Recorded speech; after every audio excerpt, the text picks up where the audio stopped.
আসসালামু আলাইকুম। আমরা যারা ফোন দিয়ে কথা বলি অনেক সময় আমাদের ফ্যামিলির সাথে গোপন কিছু কথা থাকে, সেগুলো কিন্তু আমরা বলে থাকি। আপনি কি জানেন যে সেই কথাগুলা গুগল রেকর্ড করে রাখতেছে? আর সেই রেকর্ডটা কিন্তু যে কোনো সময় ফ্ল্যাশ করে দিতে পারে। পরবর্তীতে কিন্তু আপনি অনেকটা বিপদে পড়তে পারেন। অবশ্যই আপনাকে একটা সেটিংস গুগলের বন্ধ করতে হবে। এই সেটিংসটা বন্ধ করলেই গুগল আপনার কল রেকর্ডটা করতে পারবে না। সো সেটিংসটা কীভাবে বন্ধ করবেন আমি দেখিয়ে দিচ্ছি। এরকম ইম্পর্টেন্ট ভিডিও পেতে আমাকে ফলো করে রাখতে পারেন, যা আপনার অনেক কাজে দিবে। এবং আপনি চাইলে এই ভিডিওটা শেয়ার করে রাখতে পারেন, পরবর্তীতে আপনার কাজে লাগতে পারে। আপনাদের ফোন থেকে এই যে সেটিং আছে, এই সেটিংয়ে একবার আপনাকে ক্লিক করতে হবে। তারপর স্ক্রল ডাউন করবেন, এখানে পাবেন গুগল, এখানে একবার ক্লিক করবেন।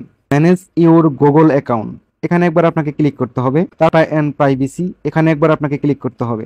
ওকে, স্ক্রল ডাউন করবেন, এখানে আপনারা পাবেন মাই অ্যাক্টিভিটি, এখানে একবার ক্লিক করবেন।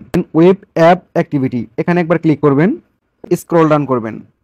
Include voice and audio activity, এখানে টিক মার দেওয়া আছে, জাস্ট এখানে একবার ক্লিক করবেন। ওকে, তারপরে একটু উপর দিকে স্লাইড করবেন, এখানে আপনারা পাবেন স্টপ সেভিং, এখানে একবার ট্যাপ করবেন, এখান থেকে গো ইট করবেন।